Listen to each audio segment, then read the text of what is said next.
욥기 11장 1절 말씀입니다. 욥기 11장 1절부터 12절 말씀까지 저와 함께 교독하겠습니다. 1절 말씀 제가 먼저 봅니다. 나아마 사람 소발이 대답하여 이르되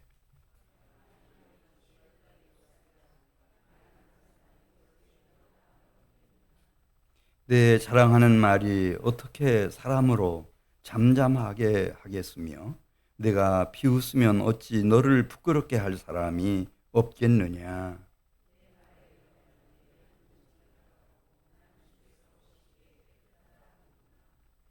하나님은 말씀을 내시며 너를 향하여 입을 여시고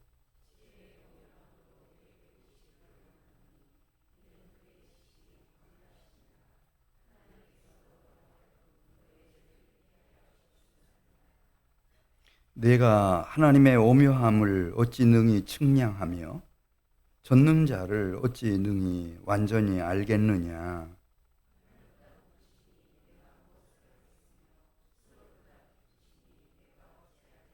그의 크심은 땅보다 길고 바다보다 넓으니라.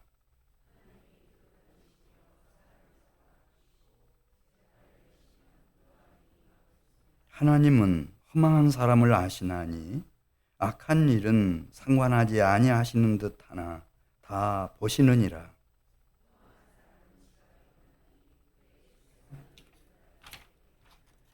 아멘. 이제 욥이 살던 시대에 아마 일반인들이 가장 많이 선호하는 그 사상은 경험주의였을 것으로 생각이 됩니다. 그 이제 남방의 그 지혜로 유명한 대만 출신의 엘리바스가 그 선두주자였을 거예요. 욥의 친구이기도 하고, 뭐 지금도 역시 마찬가지죠. 그 분야의 전문가이고 또 경험이 많고 선생님이고 존경하는 학자고 이러면은 뭐 다 거기서 배우고 싶어 하고 그 영향을 받고 싶어 하고. 그런데 이제 엘리바스가 그 대표적인 사람이에요. 그래 뭐 하나님을 섬기고 또 자기 신학적인 견해를 밝히지만 그 저변에 깔려 있는 사상은 경험주의입니다. 경험주의.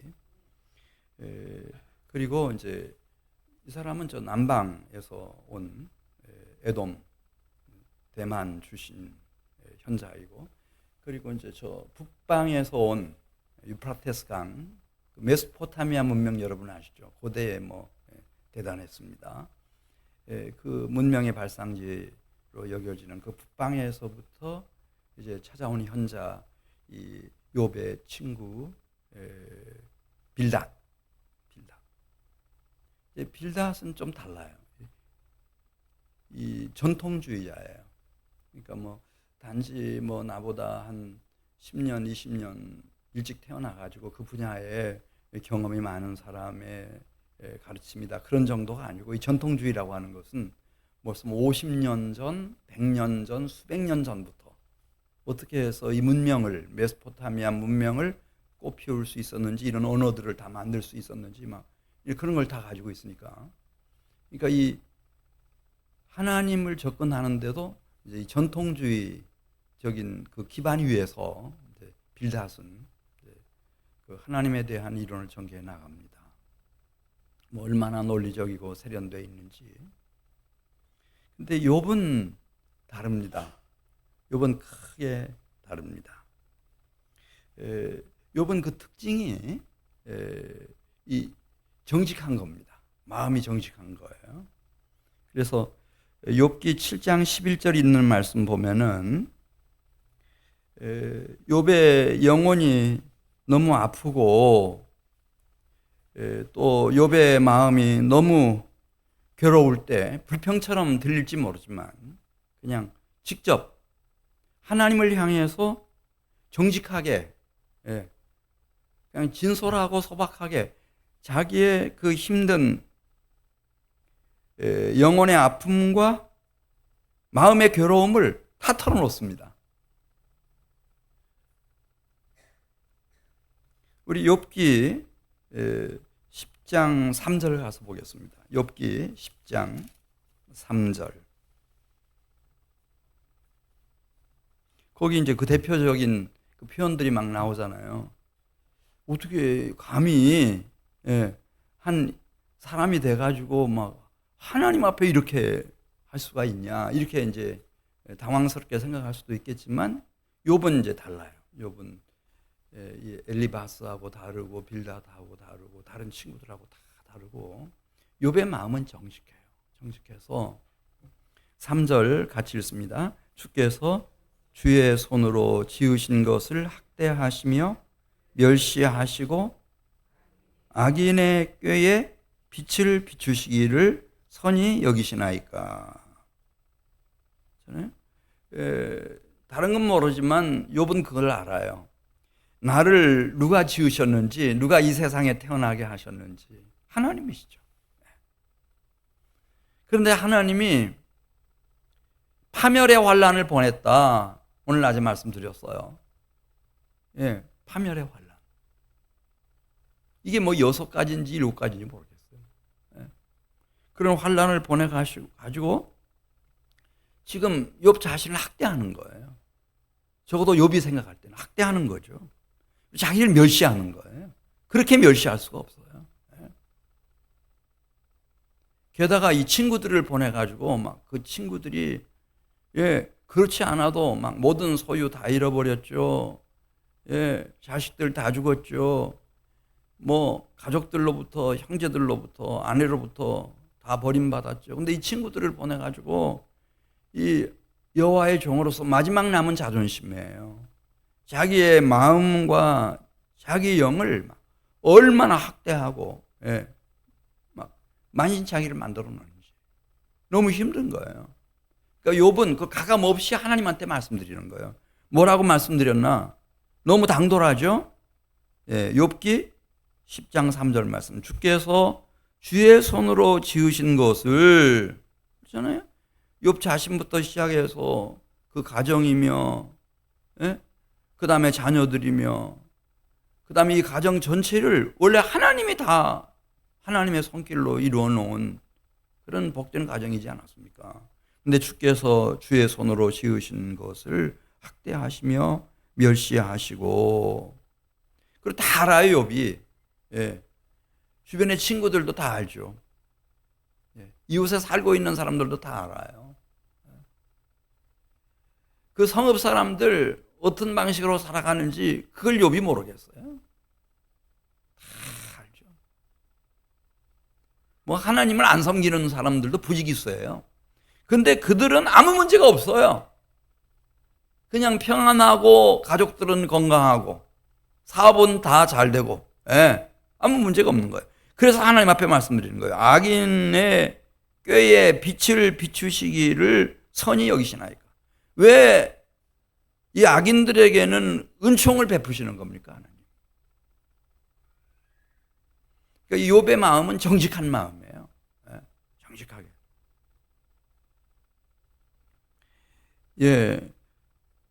뿐만 아니라 6절 가서 보겠어요. 시간 관계상 6절. 왜 그렇게 악인들에게는 관대하시면서, 욥이 하나님께 묻는 거죠. 나에 대해서는 하나님 왜 이렇게도 엄격하십니까? 6절. 나의 허물을 찾으시며 나의 죄를 들추어내시나이까. 들추어내셔. 막 이 원수 사탄 마귀가 직접 참소를 하니까 하나님 앞에 가가지고, 그래서 막 직접 공격을 해오니까 뭐 하나도 남겨놓지 않는 거죠. 다 드러내가지고. 7절 말씀 보겠어요. 그 다음에 이 욥의 마음이 또 한 가지는 그 정직하고 온전하다, 이 욥을 표현할 때 뭐 누구든지, 욥기 기자도 그렇죠. 그 다음에 이 하나님도 그렇게 말씀하시죠. 내 종 욥을 위해서 받느냐. 욥만큼 그 마음이 정직하고 온전하여 여호와 하나님을 경외하고 악에서 떠난 자가 이 세상에 없다. 근데 정말 7절에 있는 말씀 보세요. 이 하나님을 향한 욥의 믿음, 이 신앙은 온전한 믿음, 온전한 신앙이었어요. 이걸 알 수 있는 게 7절 보겠어요. 주께서는 내가 악하지 않은 줄을 아시나이다. 그러니까 뭐 이 하나님에 대한 신뢰가 이만저만이 아니죠. 이 얘기가 이제 오늘 낮에 말씀드린 것처럼 욥이 자기 내면에 있는 마음의 지성소, 양심을 통해서 들은 얘기예요. 네. 그래, 그대로 말씀드리는 거예요. 왜냐하면 이 내주하시는 성령의 기름 부음이 있었다고 저는 생각하는데 이 욥에게 그 성령도 또 보증이 되시고, 그러니까 하나님 앞에 그냥 진솔하게 말씀드리는 거예요. 주께서는 내가 악하지 않은 줄을 아시나이다. 악에서 떠났다고 그랬잖아요. 그러면서 또 한 가지, 주의 손에서 나를 벗어나게 할 자도 없나이다. 지금 저는 당신의 종으로서, 여호와의 종으로서 당신 손 안에 있다는 거죠. 그리고 그 누구도 저의 인생 속에는, 내 마음과 심령 속에는 하나님에서부터 나를 벗어나게 만들 사람이 없다는 거예요. 나는 여호와의 종이라는 거죠. 하나님 손 안에 있다는 거예요. 하나님 손 안에 있어요. 12절에 가서 보겠어요. 그럴 수밖에 없는 이유를 12절에서 이렇게 썼어요. 생명과 은혜를 내게 주시고 나를 보살피심으로 내 영을 지키셨나이다. 나의 생명, 이 세상에 태어날 수 있게 해주셨고 지금까지 은혜를 베푸셔서 지금 이 자리에 있기까지 나를 보살피시고 주님이 뜻을 세우시고 이 경륜과 섭리 속에서 내 영을 지켜오셨어요. 돌봐주신 거예요. 세워주신 거예요. 이거를 욥은 온전하게 신뢰를 하는 거예요. 그러니까 하나님을 향한 욥의 믿음과 신앙은 온전해요. 온전해요. 온전한 믿음과 신앙이에요. 자, 어느 경우가 더 이렇게 친밀하고 정말 사랑하는 관계일까요? 자기가 하고 싶은 말이 있어도 절대 말하지 않고 막 다 마음속에 숨겨놓고 막 끝까지 참고 마지막 시한폭탄이 폭발할 때까지 막 밀어붙이는 것이 이게 사랑하는 것일까요? 아니면 정말 아끼고 사랑하는 사이라면은 정직하게 마음문을 열고 불평처럼 보일지 모르지만은 이렇게 욥처럼 진솔하게 정직하게 서로 얘기를 나눌 수 있는 관계가 더 친밀하고 건강한 관계일까요? 욥은 이 두 가지가 있었습니다. 정직한 마음과 또 한 가지는 하나님을 향한 온전한 믿음, 신앙을 가지고 있는 인물이었습니다. 뭐 탁월하죠. 다른 친구들은 하나님 믿는다고 말하지만은 사실은 자기가 어렸을 때부터 자기가 자라온 환경, 상황, 가정, 가문, 문화, 전통 이런 것들 때문에 몸에 배어있는 경험주의면 경험주의, 전통주의면 전통주의 그걸 넘어가지를 못해요. 근데 여기 한 사람 욥이 정직한 마음 그리고 하나님을 향한 온전한 믿음, 신앙을 가지고 살아가는 한 사람 하나가 지금 이 족장시대에 나타난 거예요. 오늘 저녁에도 보니까 여기 우리 청소년들도 있고 이렇게 막 청년들도 있고 한데 정말 욥 같은 사람이 좀 나왔으면 좋겠어요. 그렇게 정직한 마음을 가지고 용기 있게 살아가는 사람들. 그리고 또 한 가지는 하나님을 향한 이 믿음이 온전한 사람들. 이런 사람들이 나와줬으면 좋겠습니다. 이제 이런 얘기를 하는 것을 이제 오늘 11장이죠. 욥기 11장 1절에 보면은 이제 소발이 들어요. 소발은 아라비아 국경 지역에 있었을 그 지역의 대표 현자로서 이 사람은 또 관점이 윤리 도덕적인 관점을 가진 사람이에요. 우리가 신학을 해도 그렇거든요. 전통주의 신학을 하는 분들이 계시고 또 이제 이렇게 윤리 도덕 그걸 중심으로 해서 이제 신학을 전개해 가는 분들도 계세요. 기독교 윤리학자들은 대부분 다 그렇습니다. 근데 이 소발은 이제 윤리 도덕론자예요. 근데 가만히 보니까 벌써 틀렸어요. 뭐가 틀렸나? 우리 이제 11장 1절부터 보겠습니다. 이게 윤리적으로 도덕적으로 이게 덜 된 사람 같아요. 자, 11장 1절 같이 봐요. 남아 사람 소발이 대답하여 이르되 말이 많으니, 우선 말이 너무 많아. 누가? 욥이 말이 너무 많아요. 뭐 이 분위기 파악도 못하고 자기 주제도 잘 모르고 지금 그렇게 말할 계제가 아니잖아요. 지금 욥이 막 파멸의 대환란이 막 밀물처럼 몰아쳐가지고 지금 비틀대면서 이렇게 무슨 뭐 잘난 것처럼 막 이렇게 다른 사람들 뭘 깨우치고 그럴 계제가 아니잖아요. 그러니까 기분 나쁘다 이거야. 이 사람은 윤리 도덕론자이기 때문에 이 기본적으로 이 품성이나 상품이나 뭐 이 분위기 파악하는 이 센스나 이런 게 전혀 없어요. 그래서 2절 다시 읽어요. 소발이 막, 그 나이 제일 어리거든요. 근데 이런 소발이 막, 어떻게 나가나? 2절 보겠습니다. 말이 많으니 어찌 대답이 없으랴? 말이 많은 사람이 어찌 의롭다함을 얻겠느냐? 벌써 말하는 것이라든지 그 태도라든지 이게 주제 파악을 못하고 틀렸다 이렇게 딱 단정을 내리는 거예요. 누가? 소발이. 그래서 막 3절에 있는 말씀을 보면은 그따위 소리 집어쳐라 막 그런 뉘앙스가 막 풍겨나잖아요.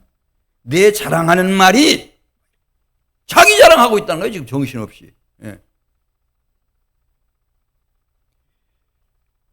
이 윤리 도덕주의에 빠지면요 제일 무서워요. 이 사람들이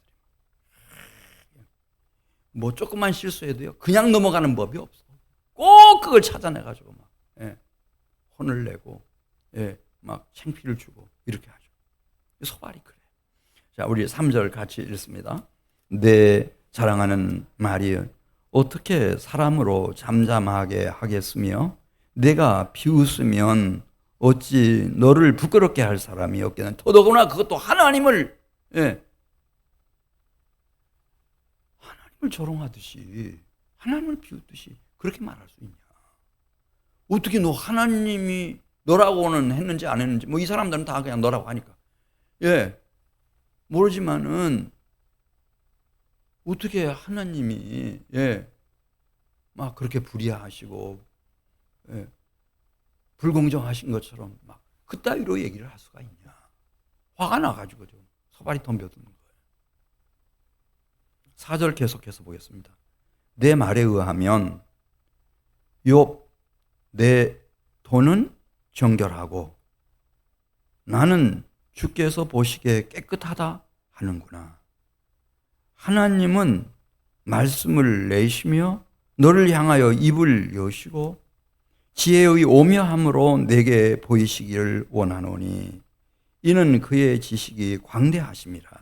하나님께서 너로 하여금 너의 죄를 잊게 하여 주셨음이니라. 이게 이제 문맥을 살려서 번역하면 그런 뜻이에요. 너 지금 뭐 하나님이 너한테 징계를 가하셨다고 막 그렇게 열을 내는데 네 죄를 생각해 보면은 내가 봐도 하나님이 너에게 내리신 이 벌이라고 하는 것은 진짜 10분의 1도 안 된다. 그런 뜻이에요. 너의 죄를 잊게 하여 주셨음을 기억하라. 하나님이 너한테 긍휼과 은혜를 많이 베푸신 거야. 너 100가지 죄가 있다면 그 중에 서너 가지 하나님이 지금 징계하신 거지 나머지는 그냥 다 봐주신 거야. 너 그런 거 알아? 막 이렇게 나가는 거죠. 자, 7절 말씀 보겠습니다. 7절. 그러면서 이제 하나님을 높이는 거예요. 하나님을 높여요. 그 뜻은 가상하죠. 우리 7절을 같이 읽습니다. 내가 하나님의 오묘함을 어찌 능히 측량하며 전능자를 어찌 능히 완전히 알겠느냐. 하늘보다 높으시니 내가 무엇을 하겠으며 스올보다 그분이 깊으시니 내가 어찌 알겠느냐. 그분의 크심은 땅보다 길고 바다보다 넓으시니라. 하나님이 두루 다니시며 사람을 잡아 가두시고 재판을 여시면 누가 능히 막을 소냐. 하나님은 허망한 사람을 아시나니 악한 일은 상관하지 아니하시는 듯하나 다 보시느니라. 하나님이 너 허망한 인생을 살아온 거 다 보셨다는 거죠. 하나님이 안 보는 것처럼 했을 뿐이지 하나님은 정확히 100%를 다 읽어내셨다는 거지. 속속들이 다 빠짐없이. 12절에도 같이 읽습니다. 허망한 사람은 지각이 없나니 그의 출생함이 들나귀 새끼 같으니라. 그러니까 이 들나귀 새끼는 막 윤리 도덕적인 훈련을 안 받았어요. 그냥 지멋대로 막 뛰는 거야. 통제받을 줄도 몰라요. 그러니까 윤리 도덕적인 그런 관점에서 이 소발이 볼 때 그냥 나귀 새끼 같아. 들나귀 새끼 같아. 그러니 이 하나님이 너한테 징계를 내리시는 거고 당연하지. 이렇게 생각하는 겁니다. 너 헛살았다. 허망하게 살아왔다. 이렇게. 그렇지 않아도 힘들어하는 이 욥의 마음과 영을 완전히 짓밟아 버리는 겁니다. 13절 말씀 같이 읽습니다. 만일 내가 지금이라도 마음을 바로 정하고 주를 향하여 손을 들 때에 제대로 하나님께 항복을 하라는 거죠. 그러니까 다 옳은 말, 좋은 말들이에요. 언뜻 들으면.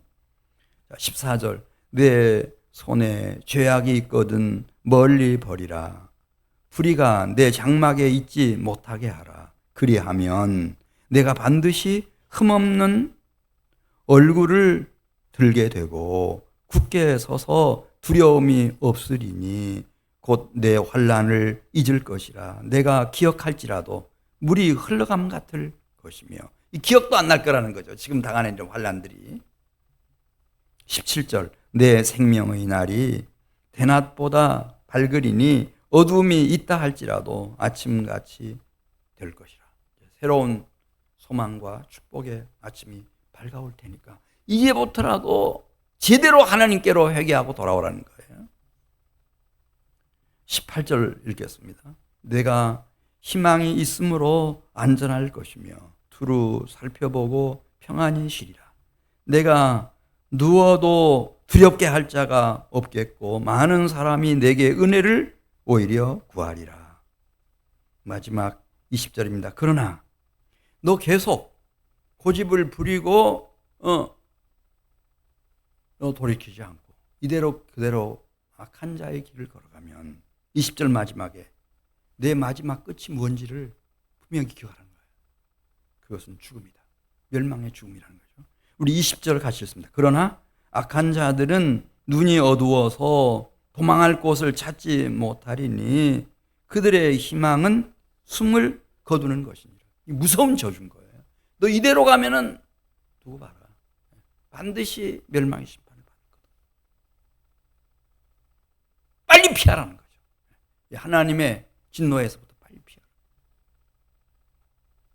왜냐하면 소발은 윤리 도덕적인 관점에서 보니까 뭐 턱 말하는데 보니 벌써 틀렸어요. 틀렸어요. 정신을 못 차리고 있는 거예요.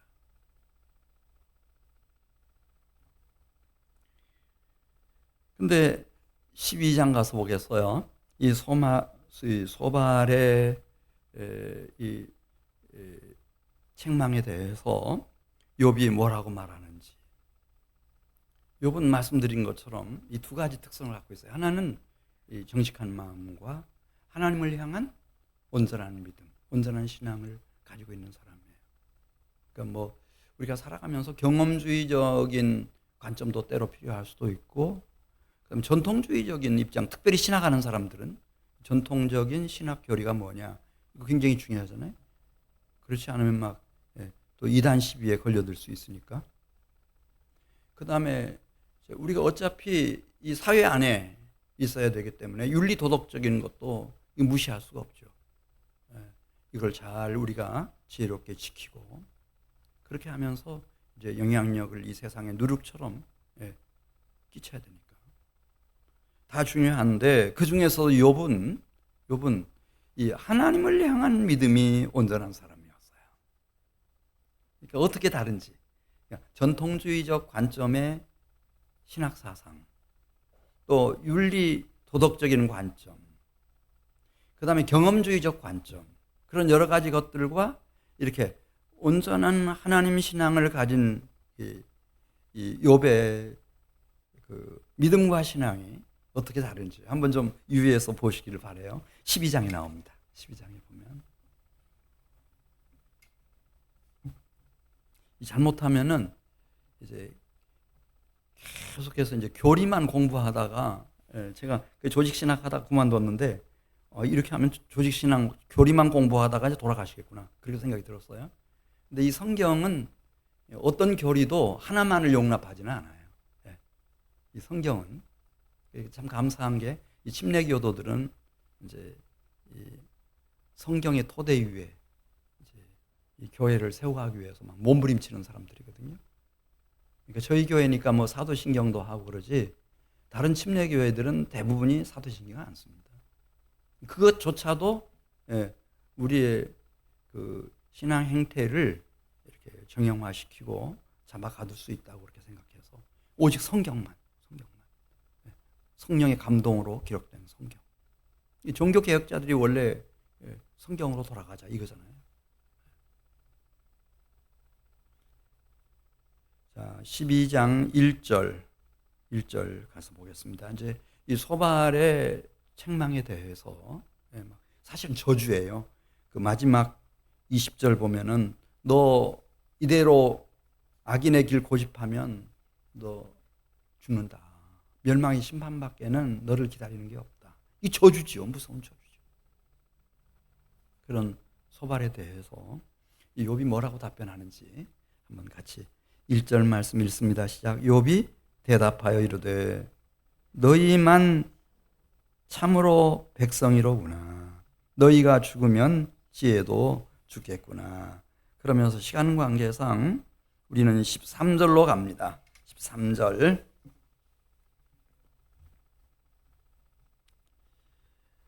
13절 같이 읽습니다. 지혜와 권능이 하나님께 있고 계략과 명철도 그분에게 속하였나니 그가 허르신즉 다시 세울 수 없고 사람을 가두신즉 놓아주지 못하느니라. 그가 물을 막으신즉 곧 마르고 물을 보내신즉 곧 땅을 뒤집나니 능력과 지혜가 그에게 있고 속은 자와 속이는 자가 다 그에게 속하였느니라. 예. 자, 여기 속은 자가 있고 속이는 자가 있어요. 속은 자는 지금 사실은 욥이 지금 속았어요. 누구한테 속았죠? 원수 사탄 마귀에게 지금 속았어요. 불이 막 하늘에서 쏟아져 가지고 양 7,000마리를 종들과 함께 다 살라버렸어요. 그걸 하나님의 불이라고 사환이 자기한테 말해 주었어요. 그 하나님 불 아니에요. 예. 이 살인자이며 거짓의 아비인 사탄 마귀와 속이는 거죠. 지금 16절 말씀 보면 이걸 욥이 알고 한 얘기인지 모르고 한 얘기인지 모르지만은 이 세상에는 속는 자도 있고 속이는 자도 있다는 거예요. 그 대표적인 사례가 욥이에요. 속은 자. 지금 전혀 모르니까 왜 이런 파멸의 환란이 닥쳤는지를 잘 모르니까. 그다음에 또 한 가지 속이는 자는 누구예요? 사탄 마귀예요. 사탄 마귀. 그런데 지금 16절에서 그 얘기를 하는 거예요. 속은 자와 속이는 자가 다 누구의 주권 밑에 있나? 여호와 하나님, 만군의 여호와 하나님 주권 밑에 있다. 지금 그 얘기하는 거예요. 하나님 그렇게 큰 분이시다. 뭐 소발러가 막 그렇게 열내고 나를 공격해야 되고 막 이렇게 책망해야 되지만은, 나를 저주해 오지만은, 하나님은 너가 지금 생각하고 있는 그 윤리 도덕 훨씬 너머에 계신 분이시다. 큰 분이시다. 속이는 자도 속은 자도 사실은 그분 안에 있다. 다시 한번 우리 16절 말씀을 같이 읽겠습니다. 능력과 지혜가 그에게 있고 속은 자와 속이는 자가 다 그에게 속하였으므로. 네. 하나님이 얼마나 크신 분인지 17절 보겠어요. 모사를 벌거벗겨 끌어가시며 재판장을 어리석은 자가 되게 하시는 분이시다. 모사가 누구죠? 어떤 분야에 막 오래 종사하고 막 탁월한 전문 지식을 가지고 있으면 모사가 되는 거예요. 그리고 크게 높은 자리까지 올라갈 수도 있죠. 뭐 왕이나 황제의 자문위원이 될 수도 있어요.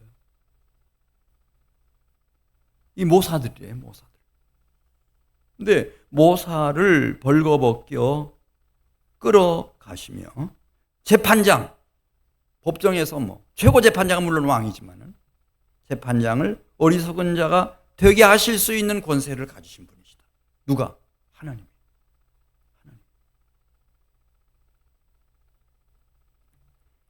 자, 18절 말씀 보겠습니다. 왕들이 맨 것을 풀어 그들의 허리를 동이시며. 왕이 어떤 사람의 이 수족을 묶어 놓았어요. 그래서 사자굴에 집어쳐 놓았어요. 그런데 하나님은 그를 사자굴에서 이끌어내시고 맨 것을 다 풀어주셔. 왕들이 맨 것을 풀어 그들의 허리를 동이시며. 오히려 왕들의 허리를 묶어버리시는 하나님이죠. 그런 분이시다. 그러니까 뭐 이런 분은 무슨 윤리 도덕적인 그런 수준이라든지 무슨 이 전통주의적인 수준이라든지 뭐 경험주의적인 수준이라든지 이런 걸로 제한하고 묶어놓을 수 있는 분이 아니셔요. 이분은 영원부터 영원까지 계시는 만군의 여호와 하나님이셔요. 적어도 이 욥의 하나님은 그런 하나님이에요. 영존하시는 만군의 여호와 하나님. 다시 한번 18절 말씀 읽어요. 그래서 왕들이 맨 것을 풀어버려요. 그리고 그 왕들의 허리를 동여버리시는 분이셔요. 그러니까 바벨론 심판하시는 거 보세요. 선지자들을 통해서 예언했던 것처럼. 그렇게 허망하게 무너져버리잖아요. 한 60여 년 만에. 그 대제국이. 이해 안 돼요. 이해 안 돼요. 19절 말씀 보겠어요. 하나님은 어떤 분이신가? 적어도 이 욥의 하나님, 욥은 정직한 사람이에요. 정직한 사람. 우리 19절 말씀 같이 읽습니다.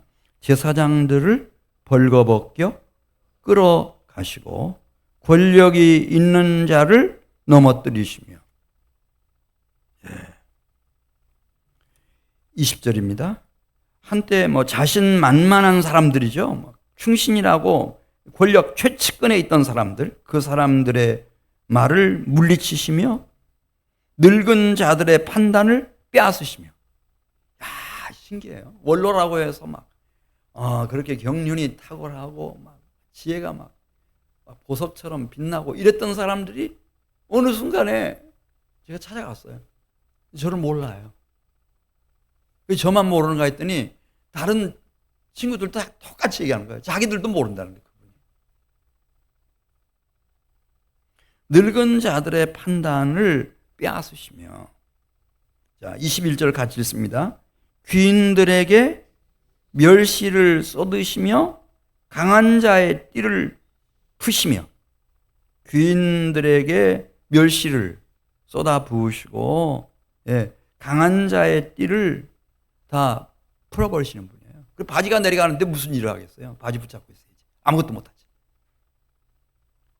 22절 말씀 보겠습니다. 어두운 가운데서 은밀한 것을 드러내시며 죽음의 그늘을 광명한 대로 나오게 해주시는 하나님이시다. 이런 하나님을 너의 그 전통적인 신학 사상 그런 걸로 묶어놓지 말라는 거예요. 묶을 수가 없다는 거예요. 그분은 묶여질 수가 없어요.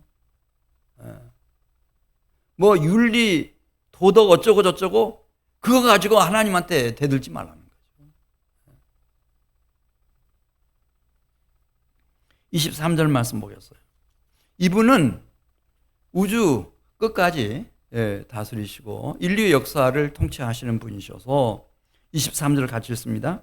민족들을 커지게도 하시고 다시 멸하기도 하시며 민족들을 널리 퍼지게도 하시고 다시 끌려가게도 하시며. 그렇잖아요. 이스라엘의 역사를 봐도 다윗 시대, 솔로몬 시대 얼마나 대단했어요.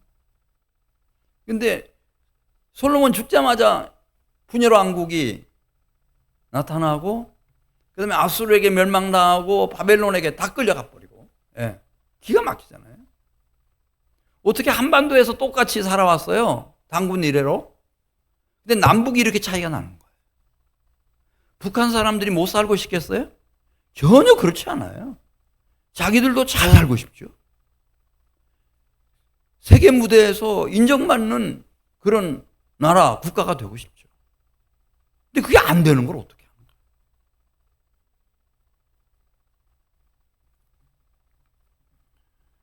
거예요? 자, 24절 말씀 보겠어요. 24절 말씀. 23절부터 연결해서 읽습니다. 23절. 민족들을 커지게도 하시고 다시 멸하기도 하시며 민족들을 널리 퍼지게도 하시고 다시 끌려가게도 하시며 24절. 만민의 우두머리들의 총명을 빼앗으시고, 그러니까 전 세계에서 가장 뛰어난 지도자다. 그런 사람들의 총명도 하나님께서 하루아침에 어둡게 하실 수 있다. 24절 읽습니다.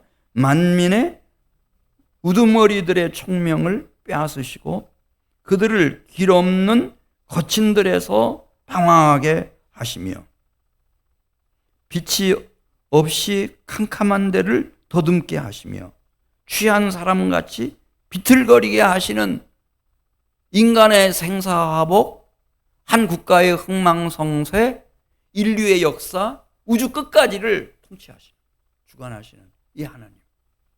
이 하나님을 자기가 가지고 있는 경험주의적 관점이라든지 윤리, 도덕적인 어떤 사상이라든지 전통적인 그런 교리나 신학 사상 그런 것 가지고 이 하나님한테 덤비지 말라는 거예요. 욥이 만난 하나님은 영원하신 하나님이시고 만군의 여호와 하나님이시고 큰 우주보다 더 크신 하나님이시고 그 하나님이 이제 영의 세계를 이제 조금씩 열어서 이제 이렇게 보여주시는데, 이걸 이제 계시의 진리라고 그러죠. 그래서 족장 시대에는 그냥 하나님만 계신다 이런 소박한 신앙을 가지고 있었는데 그게 아니고 영적인 세계에는 하늘에서부터 하나님을 거스리고 대적하는 반역자, 사탄 마귀가 있다. 그 사탄 마귀는 간단 없이 참소하는 자이고 거짓의 아비이고 거짓말장이이며 살인자다. 그러니까 그가 누구를 찾아가든지 이 하와를 만나면 하와를 쓰러뜨리고 또 그 하와를 통해서 아담을 쓰러뜨리고, 아담이라는 말이 인류라는 뜻이거든요. 그 후손으로 태어난 인류 사회 전체를 무너뜨리고 이 흑암으로 이 하나님의 진노의 심판으로 끌고 가는 이 살인자인 사탄 마귀가 있다고 하는 것을 경건한 영혼들에게 알려주고 싶으셨어요. 그래서 누구를 쓰시는가? 욥을 쓰시는 겁니다. 욥을 쓰시는 겁니다. 그래서 아까도 잠시 말씀드렸습니다만은 기왕 이렇게 교회 다니고 예수 이제 믿기로 하셨으니 이 두 가지를 꼭 챙겨주셨으면 좋겠다는 거죠. 다 중요합니다. 윤리 도덕적으로도 흠결이 없으면 좋겠고, 뭐 경험 많으신 탁월한 선생님이나 스승님들 밑에서 훌륭한 교육을 받아도 뭐 손해는 없을 겁니다.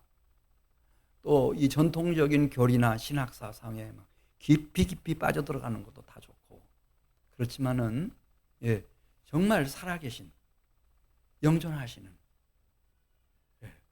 만군의 여호와 하나님, 이 하나님 앞에 정직한 마음으로 욥이 나아가서 불평처럼 보이지만 다 말씀드리고 하나님을 찾고 그리고 단 하나 하나님을 향한 욥의 믿음과 신앙만은 온전했어요. 이게 흔들리지 않는 거예요. 할렐루야. 저는 하나님밖에 안 계십니다. 제가 지금 하나님 손에 있다는 것을 아시지 않습니까?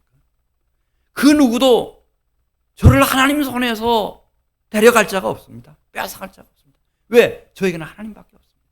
저는 여호와의 종입니다.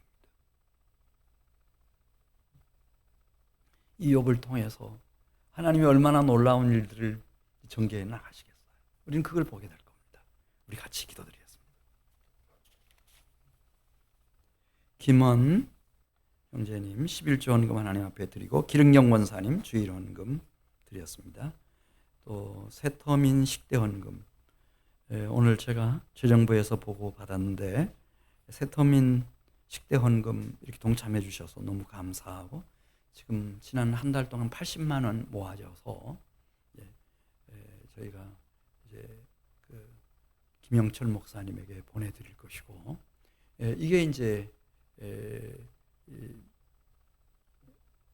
꼭 필요한 선교 활동의 자금이 돼서 아마 하나님의 놀라운 일들을 이루어 가실 줄로 믿습니다. 우리 기도드리겠습니다. 하나님, 이제 북한에서 탈북한 우리 형제 자매들을 위해서 하나님 남은 생애를 헌신한 김영철 목사님, 이 목사님의 사역, 또 그곳에서 양육받는 우리 탈북한 형제 자매들을 위해서 이렇게 많은 성도들이 새터민 식대 헌금에 동참을 했습니다. 하나님, 이 아름다운 손길들을 기억하시고 복 내려 주시옵소서. 우리 김원 또 우리 기릉경 권사님 주께서 기억하시고 영혼이 잘된 같이 범사가 잘되고 강건케 하시는 주님을 섬기되 하나님 욕과 같이 정직한 마음으로 온전한 신앙으로 섬겨나가게 해 주시옵시고 이들의 일평생을 통해서 하나님이 영광을 받아주시옵소서. 우리에게 근본에 이 욥기를 같이 나눌 수 있는 시간 주셔서 참 감사합니다. 하나님, 이 크고 신비한 은혜 가운데 우리 다 같이 하나님 동참하는, 그리고 하나님의 역사를 보는 귀하고 복된 성도들이 다 되게 해 주시옵소서. 예수님의 이름으로 기도드리옵나이다.